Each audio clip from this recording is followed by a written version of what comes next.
Alright, guys. Burnley nil, Arsenal 2. Okay, let's talk about it. Our 10th Premier League game of the season. Alright. Now, there's a lot to dissect. Alright. We didn't play our best football. Let's be honest. Some of our players didn't really sharp, let's be honest. Alright. Number seven. I'm gonna be easy on number seven. Alright. Alright, this mic's still working. But yeah, let's, as I always do, let's go into individual players. On the left-hand side, someone who I'm not that keen of in the big 25, Leandro Trossard. Leo, he's a hard worker on the field. But let's be honest, this brother was a stopgap signing from 3 years ago. All right? Stupid internet acting up, you know what I'm saying? Who do you think you are, bastard? All right, listen, let's be honest. Trossard was a stopgap signing, all right? He's not meant to be at this club right now. He should have been sold 2 years ago. I'm just keeping it honest. Do you know what I'm saying? Guys, I'm not a pessimistic fan. All right, I'm a realist. All right, I'm not a troll. I'm a realist. All right, this brother should have been sold 2 years ago or even last year. All right, I'm just being honest with you guys because he's not at the level that the Arsenal Football Club are excelling to. Do you know what I'm saying? That we're ascending to. But yeah, the first 20 minutes of the game, he was horrible. He was getting shifted and bullied by Carl Walker. Let's be honest. All right, you could admit that. Everyone else can admit that. First 20 minutes was horrible. I mean, up until he got that assist, he was horrible. Let's be honest. Up until he assisted Declan Rice, he was awful. Let's just be honest. But I can't slate a man who's gotten a goal contribution away from home in a very important fixture, and every away day is an important fixture. You know what I'm saying? But yeah, Leandro Trossard, he was given a foot mob rating of 7.6. Yeah, not justified. Six something. 6, 7. No, I'm joking. I'm not gonna do that. 7. Okay, I'm too grown to be doing this. All right. Your charisma number 9, my number 14. A fob mop rating of 7.8. No, I think this was one of Victor Yokeres's most. This was one of his most complete performances at Arsenal so far. I think he was really good. The way he handled himself when players were pressing him, when he was in possession of the ball, dribbling out of crowded areas of the field where players were overloading. And most importantly, he got the goal. He got the first goal in the first half. And it was a spitting image of the Atletico Madrid goal. Declan Rice whips the ball in, Gabriel gets a little touch on it, and then Gyökeres to not use his crotch to put it in, but his head.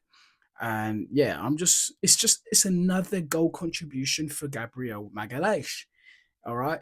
I mean, there has to be talks about whether or not this guy wins the PFA Player of the Year because I think there's only 4 defenders in the history of the Premier League that've only won 4.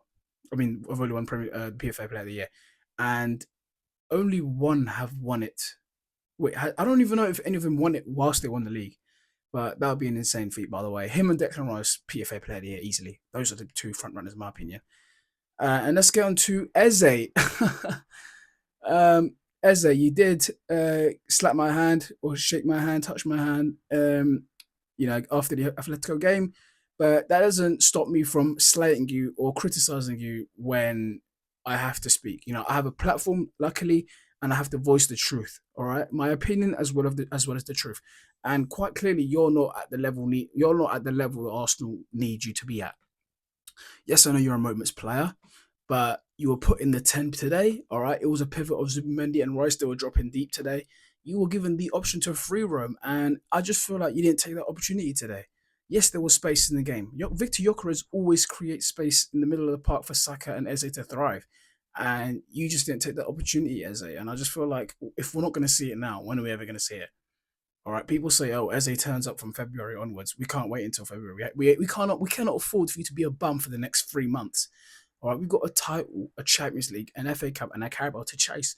All right, Arsenal are doing the quadruple. We're doing a 21-22, but instead of bottling the last 2 Premier League and the Champions League, we're actually going to win them. Well, at least one. But Eze, you really need to sort yourself out on the pitch. Like you need to. The 8 position isn't working for you, but we know where you really play well, and that's when you're given the option when you're given a bit of freedom. You're given that today. You didn't do anything good with the ball. Yeah, I'm expecting big things from you. Just capitalize on the fact that Trossard isn't that great. You know what I'm saying? And just cutting from the left hand side sometimes and try to create or something. Right, let's get on to the man of the match. None other than Declan Rice, Jollof Rice, Deckers. My favorite player at the club. Signed shirt, by the way. Yeah, I mean, it's almost as if it's like every single game he just gets better and better. And I'm like, when are people going to start giving him his flowers? All right. Nobody mentions the fact that he was bought for 100 and something million. All right. And the fact that we created the chant Declan Rice, we got him half price. Send West Ham more money. It's insane. All right.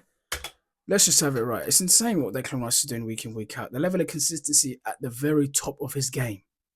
Elite. The best midfielder in the league by far. I'm not hearing this Casemiro shout. I'm not hearing any other shout. No, it's Declan Rice. All right. And it's quite clearly Declan Rice. Casemiro is in conversations with Zubimendi. Let's be honest. All right.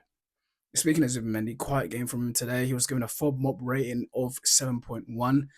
Let's take a look at some of Zubimendi's stats. I can't quite criticize him. I think he does. I think his passing selection is outstanding. Generally, I didn't think he'd be this much better than Partey. Like, I feel safe whenever Zubimendi has the ball. Generally, I feel safe whenever Zubimendi is in possession of the ball. Um, yeah. Minutes played 77. He was taken off for apparently an injury. Accurate passes 83%. We didn't feel like it. Defensive contributions 4. That's really good. Touches 81. Passes into the final third 7. Zubimendi had 7 passes into the final third. That's outrageous. He's not even attacking. He's not an attacking, like-minded midfielder, by the way. He's outrageous. Accurate long balls 2 out of 5. That's not the best. Dispossessed 0 times. We all know how Partey was getting dispossessed quite frequently. He was getting caught out a lot. Tackles 2, interceptions 2, ground duels 1, 2 out of 3, aerial duels 1, 2 out of 2. Outstanding. Very, very well. I mean, I slated you when we lost to Anfield, and I said that it was your fault because you did give away the free kick that led to Sobotlai's free kick goal. But you've done really well and you've saved yourself. Saka, let's just be honest, he wasn't up to scratch. He wasn't up to par. He did get a couple of good touches when the he was bringing down the ball from all the pings that Zubimendi and Rice were doing. But apart from that, he struggled. I think he was getting two-manned quite a lot. I just feel like there wasn't enough space for him to be creative. He didn't really get a dribble off. Do you know what I'm saying? Let's move on from Saka. We can't quite slate him. Timber, he was given a worse FOB rating than Saka. I think he had a quiet game today. Just more of just being rash. Well, not being rash, but just being a defensive. Just being defensive. You know what I'm saying? Get your foot in. Saliba, Gabriel. Yeah. Well, Gabriel got a yellow card actually. I can't. There's nothing to say about Gabriel and Saliba because they don't put a foot wrong. You know what I'm saying? It's another clean sheet for Arsenal. What else do you want me to say? Saliba and Gabriel are elite. They're world class. And oh dear, Liverpool 1-0 half time against Aston Villa. Who scored? Who scored? Salah. Oh, for God's sake, don't tell me Verts assisted. Oh, why am I thinking about Verts? He's on the bloody bench. I keep forgetting. Verts is on the bench for Liverpool again. Why do I keep thinking Verts plays for the first team at Liverpool? He's not. I mean, he was bought for 115 million Great British pounds and he's still on the bench. He's not good enough, is he? Yeah, anyways, let's get back to the mighty Arsenal. Calafiori. Yeah, I think the competition that Calafiori and Masdua are putting up are unbelievable. It's outrageous to think that we have two. There's so these players. They're so different, yet so unique. Like they can play anywhere like a horse. Genuinely, Calafiori is unreal. He can play in about 4 or 5 different positions. So can Masdua, and they're all brilliant in both of them. And I'm comfortable whenever both of them are in possession and whenever they're driving into the final third. They Wow, how fortunate are we, by the way? In Calafiori, he tried to get a shot off in the first half. Yeah, but outrage. He's just so good. And David Raya, another clean sheet for David Raya. How many clean sheets is David Raya on? Let me quickly search it up. So David Raya is on 5, 6, 7. David Raya's on 6, 7 clean sheets. I'm too old to be doing this. All right, David Wright is on 7 clean sheets so far out of 10 Premier League games.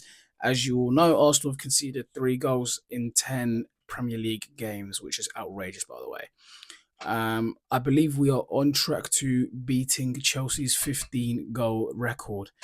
And if we manage to beat that whilst win the league, we will have unlimited bragging rights, by the way. Chelsea, we are better than you.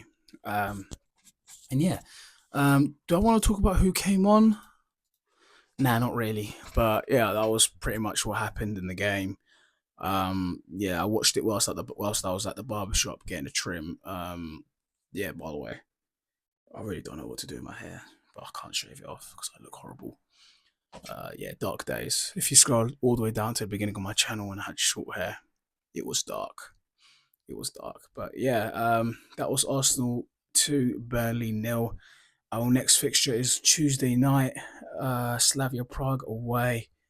5:45 kickoff. That's a decent time. I can actually watch that and not be tired. Obviously we're gonna beat them. Slap Kepa and go. Do you know what I'm saying? Just filled out the same as you did against Brighton. Just Slavia Prague, for God's sake. Our second team can do good enough. You know what I'm saying?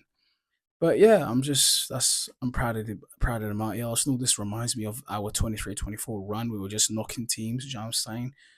However, this is we're not slapping teams 4-5-6-0. All right, we're just doing comfortable 2-0s. Do you know what I'm saying? You know, kill off the game and that's it. Don't even think about it. But yeah, I'm expecting big things from Saka. He really needs to ramp up his goal contributions. All right, he needs to break that assist record this year. How many assists does he have in the league? Let's see. Um, yeah, that's Bukayo Saka. Yeah, that's Arsenal 2, Burnley nil. That's it. Hope I might make a video on the Slavia Prague game. I probably should. If not, it'll probably be on my TikTok. But yeah, follow my TikTok for more content and in a bit. Peace.